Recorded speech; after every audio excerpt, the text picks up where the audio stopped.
Hi,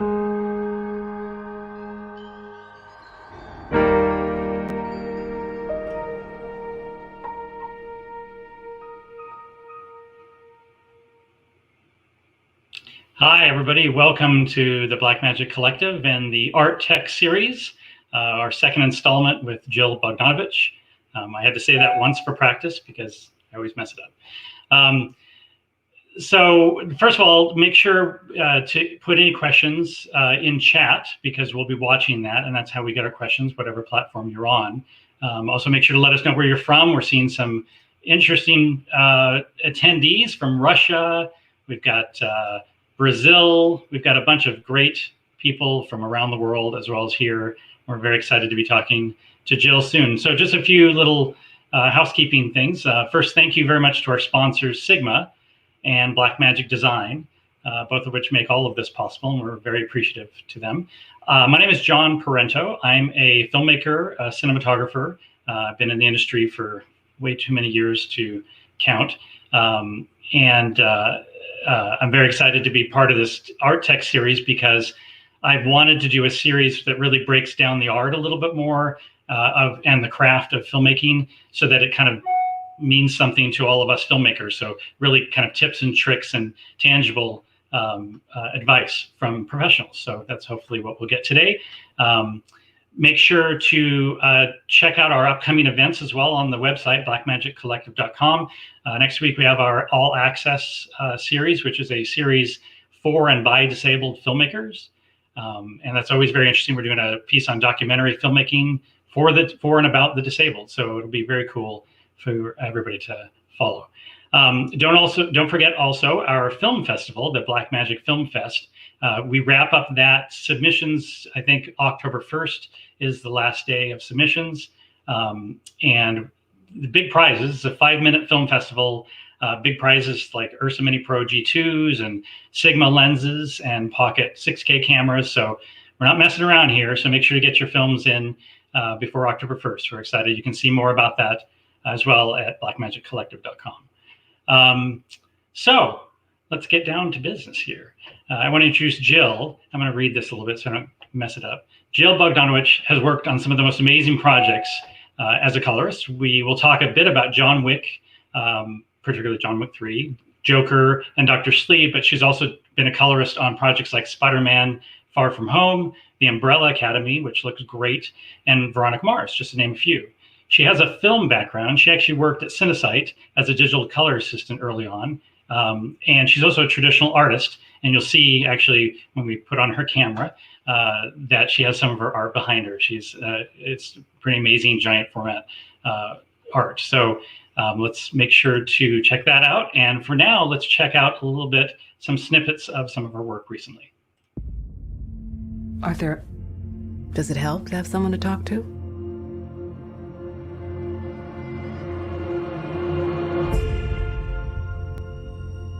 My mother always tells me to smile and put on a happy face. She told me I had a purpose to bring laughter and joy to the world. Hey, stop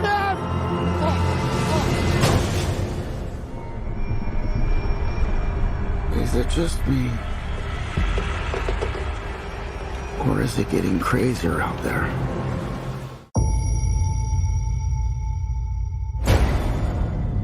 When I was a kid, there was a place. A dark place. They closed it down and let it rot. But the things that lived there... Hello, Danny. They come back.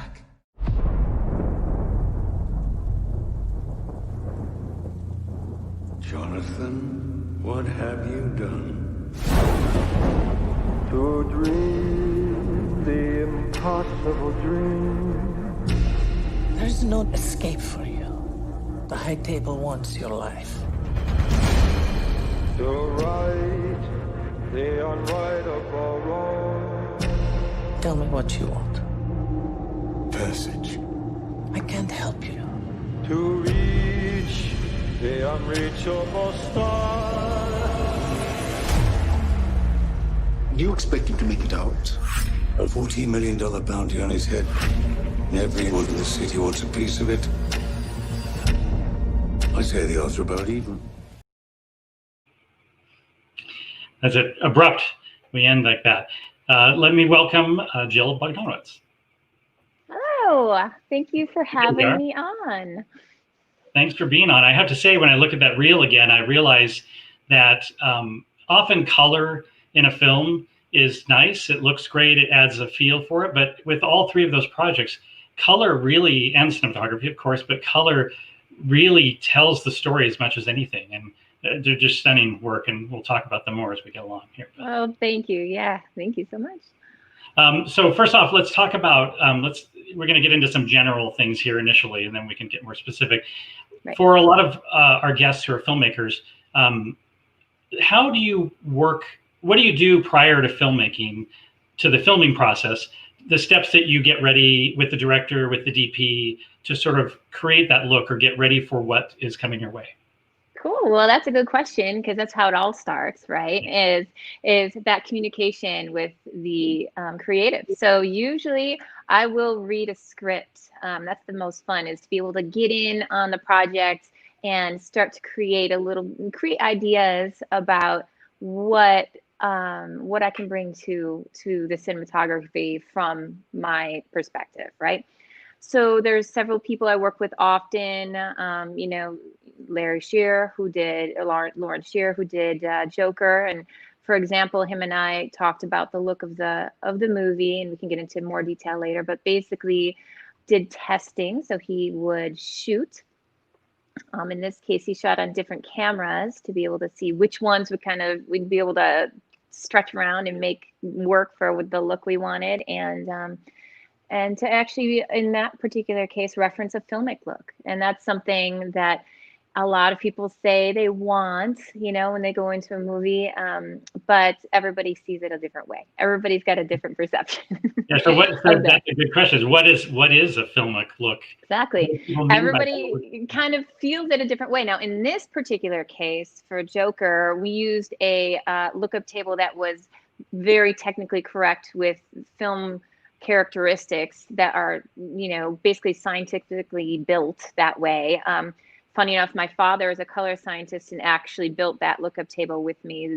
We did that to be able to really make it emulate a film stock of that time period. And so in that case, we would talk about the feel, the look, the time period, different challenges we may have on the film, shooting at night with not as many lights, or say if it's a movie with a lot of visual effects, we talk about that and what would be super, what would lend itself well to those situations. So we talk about all that type of thing, and then shoot some actual material, usually for a hair and makeup test or something. And we will usually build at that point a lookup table. Now, that doesn't do all the work. A lot of people, I think, are under the misconception that the lookup table does a lot of the heavy lifting, but really I kind of like to say that it's kind of like picking your film stock back in the day, right? So you would be able to pick, say, a film stock that maybe had a little bit higher contrast, or had lower contrast, or whatever. Like you could pick your different photochemical looks and then go from there with a combination of the cinematography and the final color work. It all comes together to create a feel. Right. So anyway, the first step would be to kind of get my head around the story, find out what the creatives are really looking to focus on, and then create a lookup table. I usually will help supervise dailies throughout, just to make sure that the vision is upholding, and then then I get it in the final. And sometimes I'll do visual effects reviews and that type of thing along the way to make sure that visual effects is also on the right track. So it's just a lot of communication on every step of the way. Right. So you used to work at Kodak and Insight, and so there's a lot. I used to teach a class in film, and it was visual effects artists for film, and so they would look at me with this blank stare when I was asking them or telling them things about film structure and emulsion and things like that.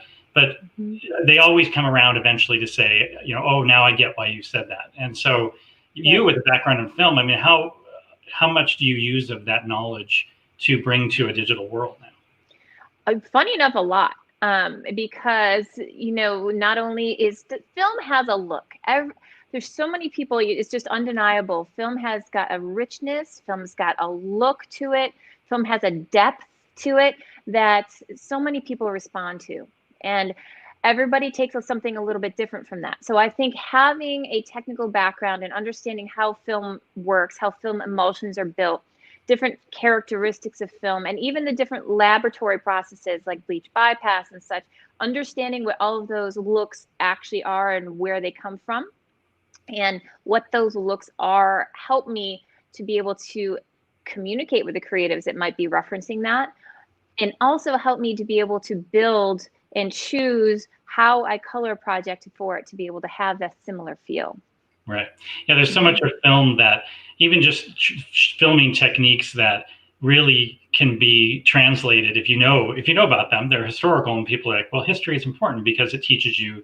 And I did a film, I directed and I shot on film, but I really wanted to have that bleach bypass look. And so we ended up telecine it, the negative right away, and inverting all the nodes when we transferred it, and then reverting back to it. And it gave this really kind of a Western look, or almost like that. It was very unusual, but having a knowledge of that film as well as the digital really makes things happen. So real quickly, do you have a standard setup when you get a shot? Do you approach it a certain way? I've heard millions of approaches of how to color a shot in the beginning. What do you recommend just in general?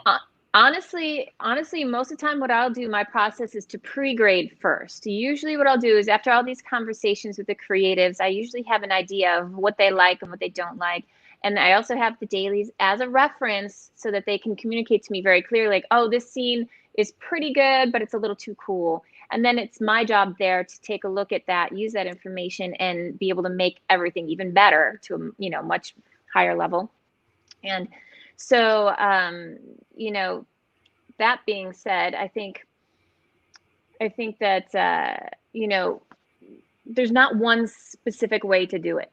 Right. I like to color it very simply. I like to pre-grade, have a strong pre-grade, meaning a strong image with, not clipping, not crushing, technically sound, understanding how the camera is responding, whatever camera it is, seeing if we have multiple cameras that we have to match, figuring all that stuff out beforehand and creating a really solid base to color from.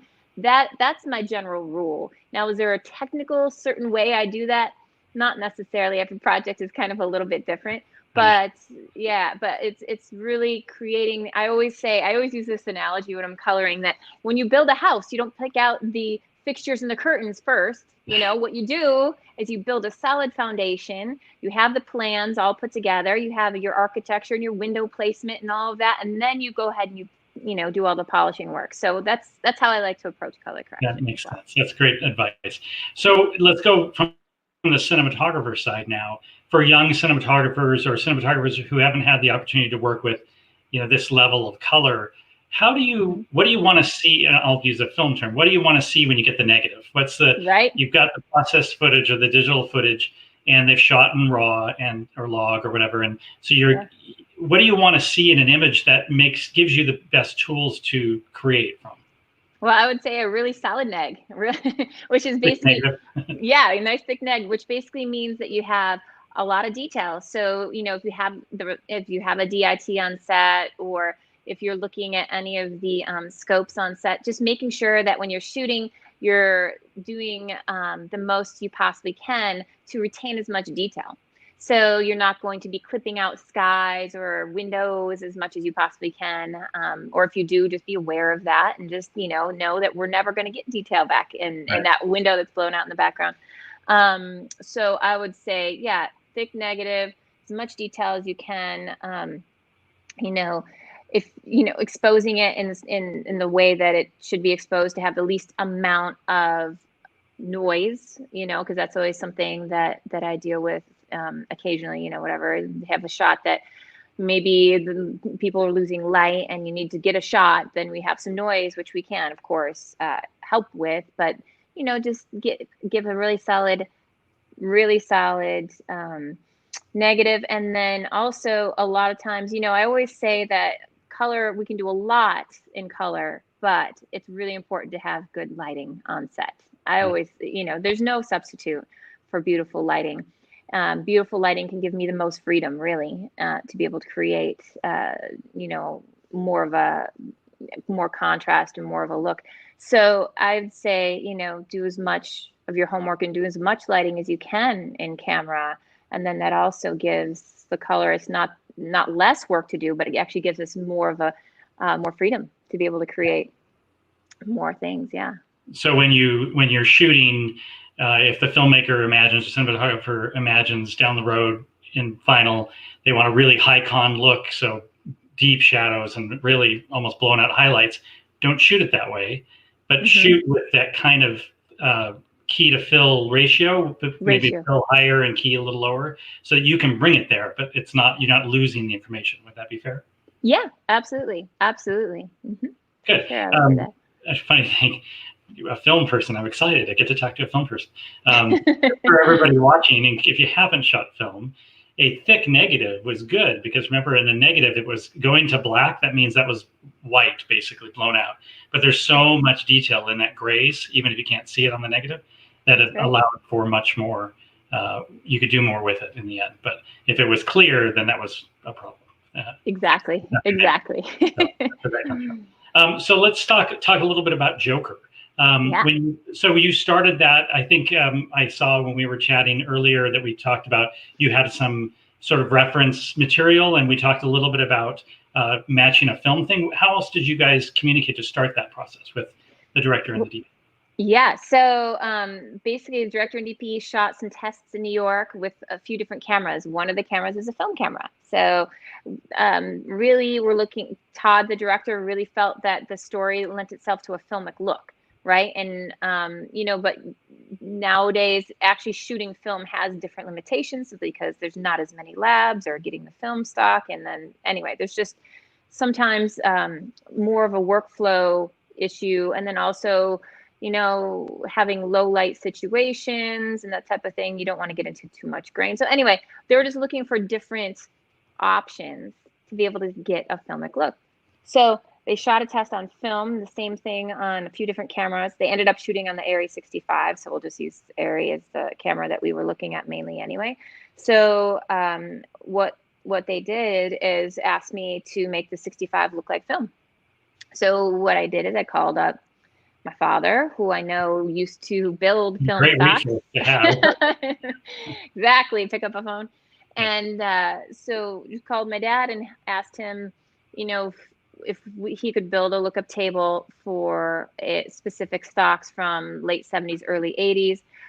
One of the stocks that was very popular at the time was 5293. So finding something with that kind of base curve was awesome. So he built that. We worked back and forth to be able to fine tune it. And that is the lookup table we ended up. And then, of course, I have a color science team at Company 3 too, which also helped as well to, make all the different versions that we need for different deliverables, of course, and to make sure that everything worked through our workflow. But yes, we built that lookup table. And then I went ahead and I colored the Arri 65 to be able to match to film as much as we could. The other thing that we did add was live grain, which is a separate program. And what that does is it actually samples real grain and it applies it separately in the red, green, and blue channels. So you don't just overlay grain on top of an image. You're basically creating depth with texture. So another reason that film has such a depth is that it has that textural depth and it's got a very deep color depth. So those are the two things that we were really trying to emulate, creating this film look. And so with using that lookup table and using combination of live grain, and then I colored it to be able to make it feel very much very similar, ran those two side by side and decided to go with the Arri 65 for the film. So that's how it evolved really in the very beginning. So one of the things I noticed about the Arri 65 is it's incredibly shallow depth of field, it seems. It can be the lenses, yeah. Some of the shots that it really, I didn't know how much you were able to, you augmented this as well, but just that kind of shallow depth of field, both in focus but in color, where his face would be warm but drop quickly off to a cool background or a cool environment around him. Is that something also that you kind of worked with the Area 65 to create? Yeah, so I didn't do the depth of field with focus. That was all Larry. That was all the cinematographer. But what I did is created the depth with color.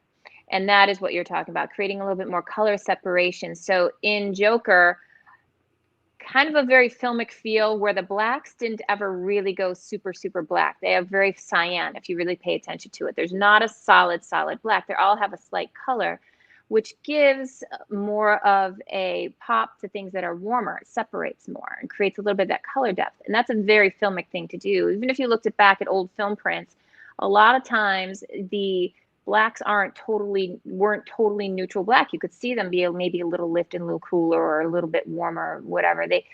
That's a very filmic thing. You know, it is more of a digital thing to have a totally clean, flat black, right? In film, it's got depth, it's got color. Even if it's very subtle, it's there. So we went with that too, that type of idea, to be able to create that color depth in the image. Beautiful. Let me jump back back to the creating the LUTs and the start of the project. When you were shooting, so that LUT that you kind of developed, are they shooting with that on set to work with, and is there any work going on set in tweaking that to work within certain environments? Yeah, answer is both yes. So I created the LUT for Larry to have on set, so he could always reference it, use it to like to, you know, and understand what it would actually do live.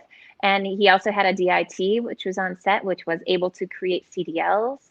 And then that could also, then there was a dailies colorist also at Company 3 New York who was doing great work and, you know, create further refining from there. And then I started with all of that work, you know, so the whole process, I started with all of the color lists that they had done through dailies, you know, not just CDLs, you know, we did all the dailies through the Resolve. So that was really great to be able to have to start with that. And then again, to be able to do our final fine tuning at that point. Kind of comes full circle. You started off, but then they tweak as needed. But then when you get it back, you kind of see how that journey went and can take it from there. That's great. So you have a great relationship with Lauren Scherer.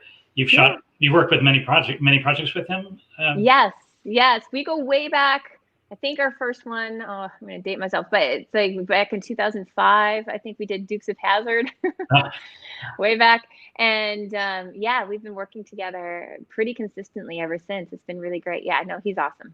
So does that really help having that kind of, do you have almost a unspoken language in some respects? Absolutely. And, you know, it's fun because it is very collaborative. It's because we've known each other so long. We've worked together so long. I understand what he means when he wants a filmic image and some of the things he looks for, and I'm able to make sure I can make those shine. And you know, we do have a shorthand for sure, and it is very collaborative. I can throw out some crazy ideas, and he'll very honestly take them or not. So it's a good working relationship. That's great. That's good. Yeah. So let me. I'm going to jump into a question really quick here, and this is I'm going to put it up here. Claudius Neil asks, how do you deal with predetermined colors with visual effects shots? That's interesting, because usually what happens is for visual effects, that's actually a very interesting question, because earlier on in the DI stages, people used to pre-grade visual effects, lock in the color, and then do the visual effect on top of it, and then deliver it to DI, right? That sometimes did happen a long time ago. Now it's evolved a little bit. So what is evolved to basically is not baking in color on visual effects. So usually what you will do is we'll have, say you have one lookup table for the show, which is usually the case, and then you have a CDL from dailies, so a color decision list, that travels along with that file. Every shot basically has its own CDL, like I call it the color recipe. So that color recipe follows it along through the chain, including visual effects. So what it is it's giving the visual effects a good idea of what it's going to look like in the final. And they can put on their colored recipe to see how their visual effects hold up, but it's not destructive, meaning it's not baked in. So what happens is when I get a final visual effect, I get the CDL that corresponds with it. and of course the show lookup table, which is also in the chain. But there's no color that has been locked in other than slight balancing. And when I say slight balancing, I usually refer to that as color correction that is non-destructive. And usually what that refers to is going back to printer point type of color corrections, which is basically, if somebody doesn't have a film background, pretty much red, green, blue points, or little bits of red or little bits of green or little bits of blue that don't change the contrast or the color depth of the image. So that question, if you're dealing with visual effects that have color baked in, that's like at the tip of the iceberg. You have to go back and talk about, what the actual process is, how it got there. And then if that's really the only way that it will move forward and you can't go back and get a clean file without any color baked in, then you just do, you make it work the best you possibly can. You retain as much detail as you can, right? Great. Quick shout out to another colorist who's here. He actually says that Mark Todd Osborne, I don't know if you know Mark. Hey, Mark. Yeah, of course. Yeah, he's an old friend of mine too, and he loves that live green. So that's cool. I'll check that out. Live green's awesome. Yes. Yeah. So another question here from Andrea. I'll let you read it. Do you find yourself using printer lights? How much qualifier do you use for skin tones? They look beautiful. Oh, well, thank you. I do sometimes use printer lights because, again, it depends on where. I like to balance my images out first, and then I can use printer points to be able to communicate with cinematographers who are very familiar with the film process, right? So it's actually a great communication tool. I'm working with, say, like Shelley Johnson. He's like, oh, Jill, put a point of green in there. I literally can do that, which is a helpful tool. And as far as skin qualifiers and things, I actually am of more of the school of when I say get a solid image, create the best skin tone, the best color separation, the best feel of an image before I start doing keys or I start doing qualifiers and that type of thing. So I actually am pretty simple, and I like to get my color, set pretty well and try to do the limited amount of keys on skin tones. Unless, again, you've got stuff you're correcting for maybe a light that isn't balanced the correct color temperature, which happens, of course, or, you're balancing stuff that is cloudy versus sunny. You do sometimes balancing skin tones can be a little bit tricky if it's got more of an ambient blue versus an ambient warm, type of thing. So try to limit that. Mm-hmm. Cool. All right, great. So let's move on to another show, Dr. Sleep, which, by the way, and it freaked me out. I love You're welcome. Yeah. Oh, yeah. It's because it's very creepy. I want to give it away. I was just about to say a plot point, but I shouldn't do that because no. So, a sequel to The Shining, in my opinion, it had a similar feel, but it's a different film. And so I know that you shot in some of the original, or at least, you didn't shoot in the original locations, but it was supposed to look like the original locations. Mm-hmm. How much did you, use the original as an inspiration versus, kind of try to match certain areas? I know there was some in terms of intercutability, perhaps, but tell me about that process with that film. So cool. So that is with my friend Michael Fimignari, who is a cinematographer, and Mike Flanagan is awesome too. But and he's a director. But we all talked about the look of this film early on, and they really wanted, again, kind of a filmic feel, like a little bit a throwback to The Shining, but it's, again, 20 years in the future from that. So still keeping a little hint of the filmic feel, but not doing it verbatim and not matching verbatim, other than the time when you do get to the Overlook Hotel. And since it's in the future, it's obvious it's like a rundown Overlook Hotel, which I got to walk around on that set, and it was super creepy. But anyway, yeah, it's very creepy. That was down in Atlanta. But so we wanted it to feel, obviously recognizable. So you had the same color carpet, the iconic Overlook Hotel carpet had to feel very much the same. And the green bathroom, or, very iconic scenes in the original movie, we wanted to, of course, maintain that same color palette, the same color tone. So a lot was done in production, like production designing, but we actually did have to change things a little bit to really make the match exactly. Because when you get the original Shining footage, which we did have some of that to reference, you know, like the carpet for one. You put that side by side and on a big screen, and we did have to key things to be able to make the reds and the oranges and the yellows match to the original. So there was some referencing to the original Shining, and but then we created a very, you know, filmic look again, you know, with that color depth. We did use grain. We didn't use live grain on that show, but we did use grain through sapphire, and it worked well for that one, really well. And you know, just going shot to shot and keeping that aesthetic, keeping that feel. The lookup table I built for that was based in film, but had again a little cooler shadows and warmer highlights, not to the same extent as Joker, not in the same way, but kind of similar feel. So you got that color separation going on, and kept it dark.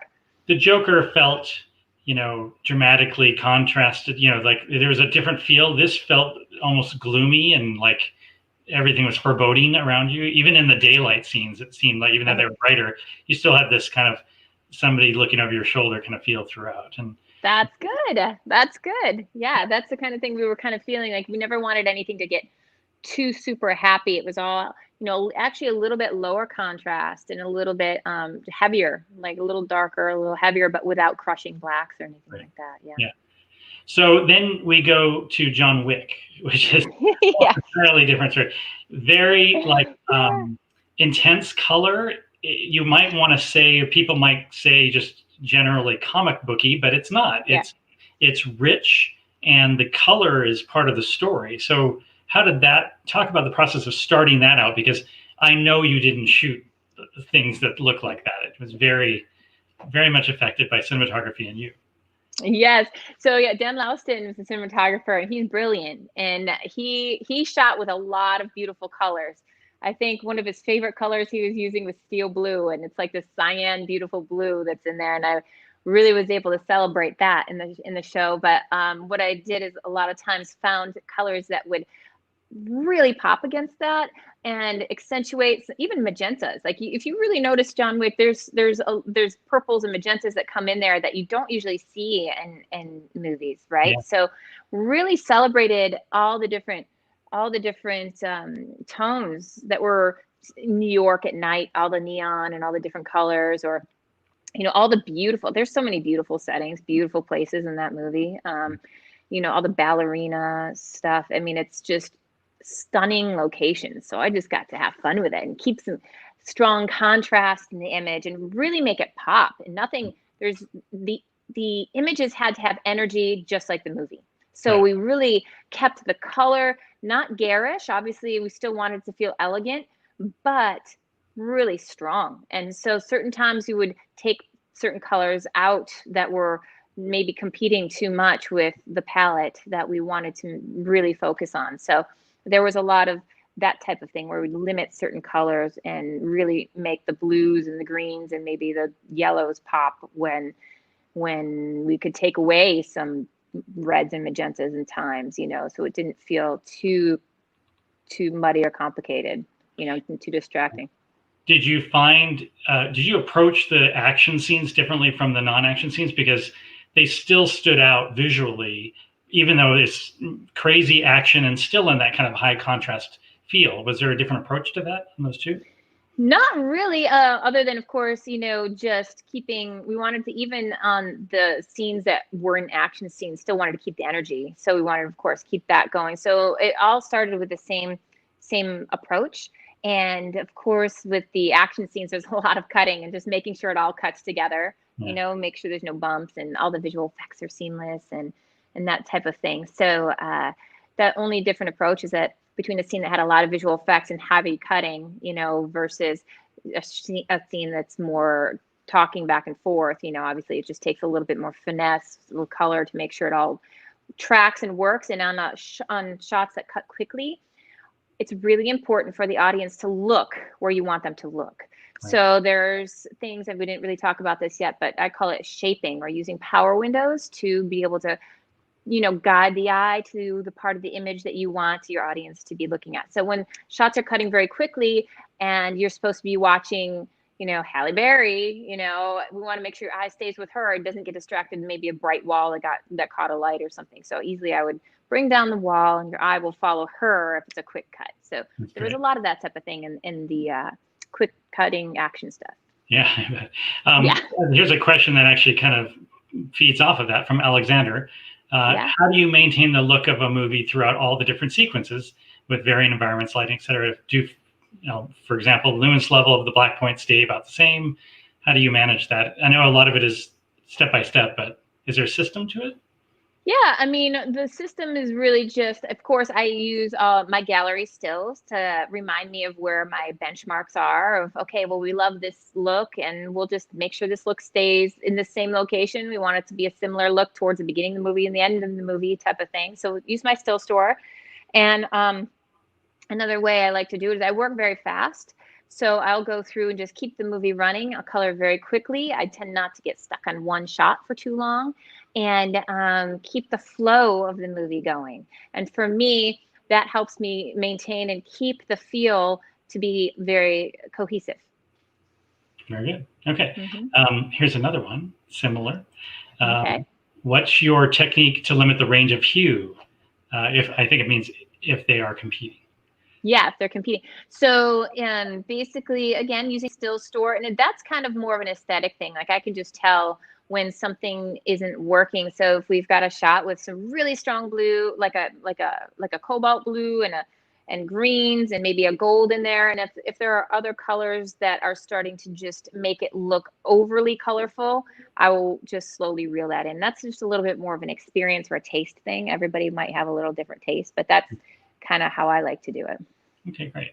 Yeah. So beyond, so now let's get into a little bit of some tips and tricks kind of range. I know one thing that we can start off with is that, you see a lot of places that sell LUTs that are like the Joker look and the John Wick look and things. I think there's a misconception that that's sort of like a magic bullet, which we know it's not. Talk a little bit about why those aren't as great as you might think they are. I mean, they may be helpful in some way, but maybe you can reflect on that. Well, the one thing I will tell you is after years of working with my father as a color scientist, I know just enough to be very dangerous with color science, which also means I have a healthy respect for the amount of work that goes into creating a lookup table that will be good. And when I say that it is a good lookup table, it means that it will work across many different situations, okay? So you don't want a lookup table that only works for the daylight or a lookup table that only works for night. That to me is a red flag that something's wrong or broken. And you don't want to look at a table that won't work very well when it translates to, 709 versus HDR or something. So there's a lot of technical things that go into lookup tables, limiting the gamut, mapping different colors, mapping saturation of colors, mapping the curves. So knowing when I have all of this knowledge and this experience dealing with creating lookup tables and dealing with some of the most amazing, not only my father, but with John Cortell, who's amazing at Company 3, and a lot of other wonderful people who I've worked with in my career, I know that there's a lot of science behind it. And there is a lot of reasoning, method to the madness, should I say, to creating lookup tables. So when I see websites with lookup tables of the Joker look or the whatever, I mean, I'm flattered. That's awesome. Awesome people want to recreate that, but it is most probably doesn't have all of the knowledge and the background of the science that actually went into creating the lookup table that we actually used, right? And then going from there, the lookup table is a great base, meaning it gives you your film stock feel, or it gives you a nice consistency through a movie and can maintain a beautiful look. But there's still an awful lot of shot-to-shot work. There's still a lot of work that needs to be done to be able to, make visual effects seamless or to shape the show. So, using power windows or whatever to shape, adding the grain, adding, limiting the palette or expanding the palette. All of those things, help tell the story. So the lookup table is definitely not like an Instagram filter. You can throw that on there, or a magic bullet that can just give you that look. There's, I've seen people online trying to, of course, replicate Joker or replicate whatever.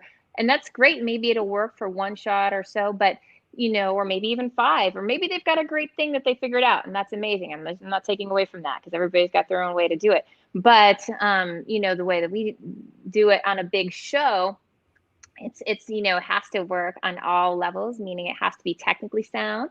It has to work across all different platforms and all different ways that we get to HDR, and, like I was saying, cinematic and 709. And so there's a lot that goes into lookup tables. So it's one of those things where, if it works for you, for a creative, if you're on 709, you get the look you want, go for it. But it's when you really get into what the actual real LUT was, it was pretty complicated. Yeah. I think you brought up the Instagram filter reference. It's like, how many times do we pick only one Instagram filter? We're always like scrolling through. Oh, it doesn't look good. That one doesn't look good. It's, you can, like you said, you may look good in one shot, but things are shot and colored together to look well, shot by shot. It's not a magic bullet, like you said. I'm just repeating what you're saying. Yeah, no, you're right, though. Yeah, exactly. It was Mark Osborne, but don't get me started. So let's talk to, let's see what Hane says. What's your advice for a colorist who's just starting? They just got into color grading. What is your advice? I want to be a colorist. What do I do at the beginning? What's my thing? Well, there's a few things I would say. First thing I would say is to study art and photography, because when you're working with cinematographers and directors, we're all artists, and they're all everybody I've worked with in the movie industry usually has a very, very strong visual background. They understand art, they understand photography, they are inspired by those things. So having that language to be able to understand when they're talking about different painters or different photographers or even different styles, it's super helpful. So that I would really recommend for any colorist getting into to this world, the coloring. And then the other thing I would recommend is, just teach yourself your tools as much as you can. You don't necessarily have to, like for me, when I was learning, again, I'm dating myself a bit, but there were no like online YouTube things that I could just Google how to make a power window or something. I had to read the manual, and I had to sit and make mistakes and press buttons and crash the machine or whatever I did at the time to be able to learn what to do and how to do it in my way, right? So one of the beautiful things about colorists is that we all, no matter what level you are, we all do it differently. We all do it a little bit differently. We've all learned a little bit different ways to do things.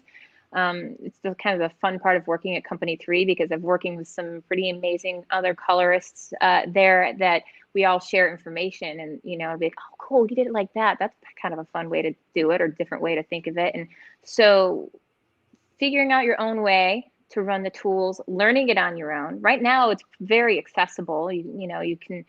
There are many tutorials out there, but really, if you just sit down, have the confidence to read the manual and hit the buttons and figure it out and learn the tools the best you can, that's awesome. And so those two things, just having an art and painting aesthetic background, and learning what a good image is just by practice and by understanding, and then just learning the tools the best you can. I mean, those are the best things I would say to get started.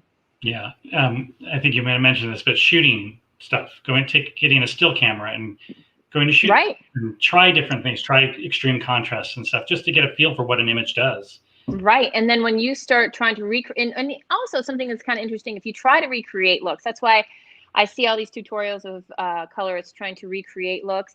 It's actually very educational, I think, to be able to try to break down looks of different movies, because you're starting to pay attention more. When I was in art school doing painting and things, they would have you replicate master paintings. So you would have to now look at it with a different eye and understand and not take for granted all the levels of color, that depth of color they had to create to make a certain vibe, So that is actually valuable, trying to replicate movies that you love, understanding. And even if you do it for one shot, you're probably not going to do it for every shot again. Like one lookup table probably won't work for every. But even if you start to understand and break down one shot and understand, oh, wait a minute, the color's a bit more green here and a little bit more blue here. How did that happen? And then start keying it and figuring it out. That's a good learning tool as well. Yeah, Yeah, when I first started as a cinematographer in film school many eons ago, I could date myself worse than you. Don't worry, but it was my film experience was ruined for 2 to 3 years because I couldn't go watch a film without doing that. But from a cinematography standpoint of where's that key light? Oh, that doesn't match in terms of the. So you'll go through that process, but it means you're breaking it down, which is what you're saying. Exactly. I think that's what you need to do to understand it. Exactly, it's a huge learning tool. So Shinto asks, I'm just going to read it out loud because it's a little long. From Brother, Where Art Thou? Yeah. He says that the revolution of unique digital film begins. Yes. You've worked with Roger Deakins. Mm-hmm. I guess that's a point. What's the thing until now? What's the evolution of digital color throughout those years that you've experienced? I was the assistant on Oh Brother, Where Art Thou? And I did take over. The main colorist was ill for a few weeks, so I just filled in to help him out, really. So I was not the primary colorist on that. That was my first gig here in LA, and was running all the assistant work, but also coloring occasionally. But so yes, I was very lucky to work with Roger, like right out of the gate. So that was pretty cool. But the digital evolution from there till now has come a long way. Back in when it was the very beginning of digital intermediate, it was more of a kind of a fad or a boutique type of thing where it was only being done for very extreme or different looks, like Oh Brother, or what else did I did? Like stuff for Gothica. I did early on very creative looks. I think I did like SWAT. And anyway, there was a bunch of movies that were starting to go through digital intermediate that were mainly for the creative look, not just the workflow or the mainstream workflow. So a lot of people thought or would tell us that it was never going to work. Studios were learning about it and starting to embrace it. It was cinematographers were learning it and starting to embrace it. So it wasn't really well accepted in the very beginning, like any big change with technology, right? So I've seen it go from people being a little hesitant, and people I remember used to say in the early 2000s, oh, I don't want to do a DI because it's going to feel too digital, right? Where it doesn't have to. If you have a really good colorist, it can actually now, funny enough, we're making it look like film, right? So it's come along. Going right back to the beginning. So, but with better. Right back to the beginning. Yeah. Here's a good question. I find it. Can you talk about your work with Wes Anderson? This is from Jacqueline Miller. Yes. I'll put it up here. How you create unique looks and your inspiration. Those are separate questions. So Wes Anderson first. Yes. So Wes is awesome. He's very collaborative as well. So I went to London to work with him and for Grand Budapest Hotel. That was all shot on film. But he would want to see, he's like, okay, we need to look for the 30s, look for the 60s, look for the 80s. So what do you think? And I would just pitch him ideas. And, and he would kind of pick what he liked about each thing. So really, I spent a week in London just trying to understand aesthetically what he wanted, how we were going to create the different looks for the different time periods in that movie. Of course, there's different aspect ratios as well. So we could play with that as well. And, he would give me literally, it was great because I would wake up every morning with like pages of an email from Wes of stuff he had been thinking about or images he found, like old photochrome library references, which are amazing. If you ever Google that, it's so cool. And so almost look like hand painted images. And so how could we recreate that? Like in the beginning of Grand Budapest, there's that cemetery scene where she goes to grab keys.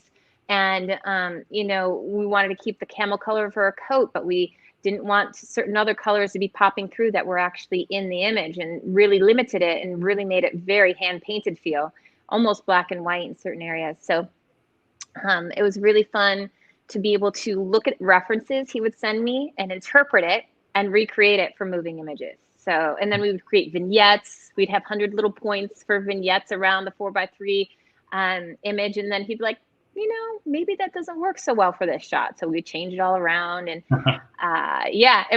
he was brilliant to work with because he was so knowledgeable and so creative and was so collaborative. So it was really inspiring actually to work with somebody like that.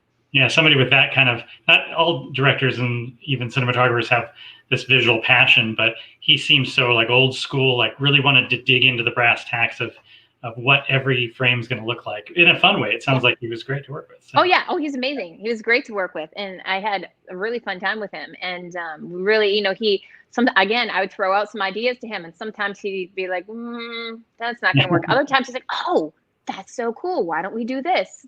Oh, let's do it on this scene too, or let's get that idea." He's very passionate and very collaborative, and so it was just inspiring to work with that. Yeah. So Jacqueline also asked, but so did a couple other people, what your inspiration is. Not necessarily on a particular project, but where do you find your artistic inspiration? I think some of it's behind us, right? Yeah, some of you. So I do paint. You can kind of see it's a little off angle, but I like color, as you can tell. And I like large scale paintings. I paint a lot of horses and portraits of women. But for me, I'm always inspired by other artists or poetry or nature or stories. I was telling you, I read scripts, and I really love being able to use color to help tell a story in a very subtle way, not in a huge way that that it's like so crazy that it takes you out of the story, but something that lends itself to the story in a very elegant way is always inspiring. So work by other colorists always inspires me, and I'm always looking for images.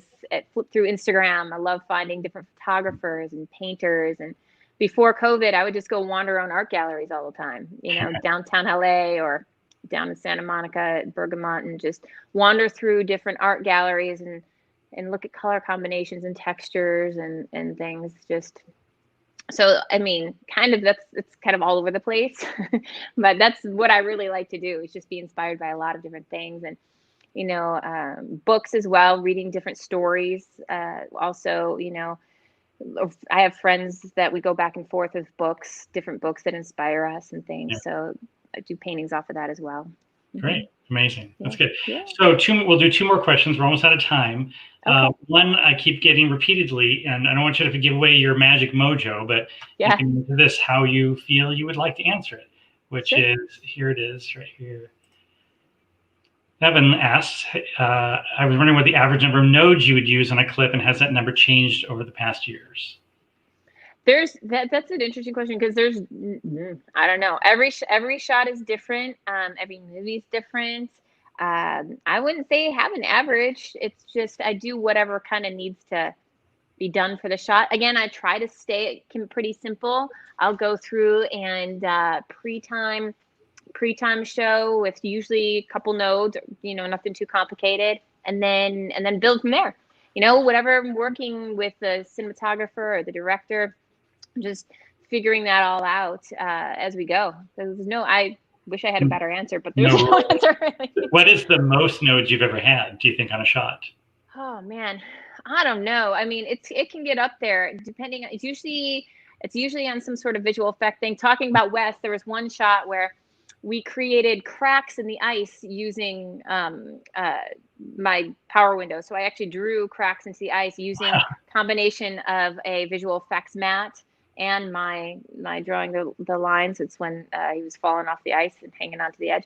Yeah. We drew a lot of those things in to make it feel like more cracked and more textured and things. So that we had quite a few layers. I don't know, 40, 50 layers on that shot. Wow. Can get, when you start hand drawing little things and augmenting visual effects, it can get pretty deep. Yeah, I can imagine. So actually, you're in Resolve, right? You're in DaVinci. Yes. Yeah. So I've heard a lot of colorists starting to incorporate Fusion into that workflow, since it's a tab there, to do more visual effects work like that. Have you started doing any of that yet? I have not, simply because I have to. Right now, the way I have it is a lot of the bigger movies still have visual effects set with their visual effects department. I also have a visual effects crew at Company 3 that can do some smaller work for me. It's actually more time efficient, better use of time to not have me do it in that way at the moment. Unless I get into Fusion for other stuff. I really haven't used it that much yet, only because I haven't had a huge need for it. Right.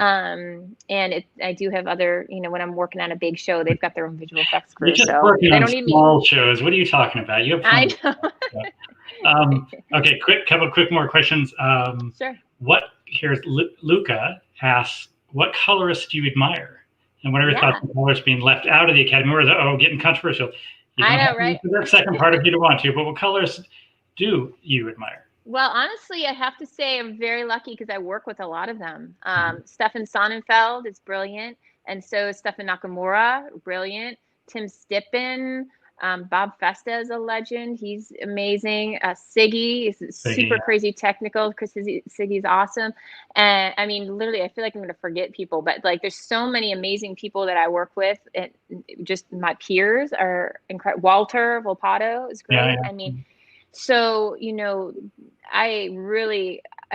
I'm so lucky to be able to have normal conversations and text message chains with these guys and just be able to trade information and share work with my. You wander around and look at each other's work now and then?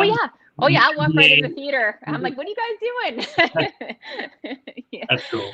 Really no, it's pretty fun in that way. So I'm very lucky to have, and the Yvonne Lucas is also brilliant. I mean, there's so many amazing colorists, Yeah. I found that there was a question up here. I got to find it again here. There was a person who was, here we go. Patrick asks, do you think it's possible to pivot from editorial to color? He's a visual effects editor. Oh, with Company 3. I think he's pitching you. Put me on the spot. Yeah, totally. I mean, if you want to go editorial color, for sure, you just definitely need to, put in the work. That's the thing. Just like with any of these jobs, moving in from being in editorial is a hard job as well. But being detail oriented, putting in the work, putting in the hours. I always reference Malcolm Gladwell's book Outliers with the 10,000 hours. Because it's so true. It just takes time to be able to get the eye, to get the experience, to be able to run a room with high pressure and also run the board and put a good image on the big screen. That just takes a lot of time and effort and experience. But yeah, totally possible if you want to work at it. And I think, would you recommend that young people who want to color try to contact young filmmakers doing short films, trying to find ways, because you need material to work on. So you got to develop that eye, whether it be Absolutely. Because there's now with online, I mean, you can get a hold of so many small projects to start, getting some experience, music videos, commercials, anything you can do to be able to kind of just get some stuff to practice on and then, or even shoot your own stuff, and practice on it and see what kind of looks you can make and what different things clients want. What do they, when you're in a room with a client, you see things differently because the client has to, has a certain thing that they need to put forward, whether it be a product or a feeling or whatever. So you start to deal with clients and understanding where they're coming from. It gives you a new perspective about how to color. Great. I'm going to throw Mark out one more. Sure. Do you often get time to work alone on the project before you present to the client? Some clients like to be there every day. Some come at the beginning. I think he's venting a little bit too. Mark? Yeah. Oh, yes. Well, some people just really like hanging out. I mean, I'm cool with that. But a lot of times what I do work alone a lot in the beginning when I am in the pre-grading session. And that's usually with people that I've worked with a lot before. So we've had conversations. I've built a lookup table. I've been looking at their dailies. We've had conversations. I'll say, give me a couple of days to get this in line so we can come in and make, more informed decisions. And so you don't have to, it's kind of like watching paint dry if you're watching a colorist do a lot of that kind of stuff. And it's more fun to come in and be able to give more constructive, let's shape this, let's do this, or I like the mood of this, let's like push it further, So, depends. And then there's some people who do want to be there all the time. And that's, okay with me too. I've done it both ways. And usually though, if somebody's there the whole time, sometimes it goes a little longer with budget, depending on the person. I've also had people who like to be there all the time that totally just are like, I just want to be here to observe. It's totally cool. Like, don't let me slow you down kind of thing. So everybody's different. And I'm social. I'm happy to have a buddy in the, in the day with me. Yeah, that's great. Yeah. Well, on that, I think we will say thank you so much for being generous with your time and talking with all of us. And we appreciate you being part of the Blackmagic Collective. Oh, well, thank you so much. It's really my pleasure to be a part of it. Okay, great. Well, we will hopefully talk to you again soon. So yes, thank you. I hope so. Okay. So that's our show. Thank you very much, everybody, for joining us. Real quickly, again, thank you to Blackmagic Design and Sigma for sponsoring this. Make sure to check out the Blackmagic Collective. Hopefully next year we'll start doing live events again. And it's always a great group to be part of. We do some really wild things that everybody would enjoy live. But in the meantime, enjoy our series online. You can see we do a filmmaker series, which we are doing. I don't know our guests next month or our topic next month, but take a look online. We'll do an art tech series again in October with director and stunt coordinator Ben Hernandez-Bray. He's currently directing Queen of the South, and he's done stunt coordination on a ton of shows from Arrow, Legends of Tomorrow, SWAT, features like Jack Reacher, Transformers, Star Trek. So he's going to have some great insight not only into directing, but also into stunt coordination and stunt work. So that's going to be wonderful. So other than that, thank you very much. And we hope to see you next month. And I'm going to click a button. Thank you.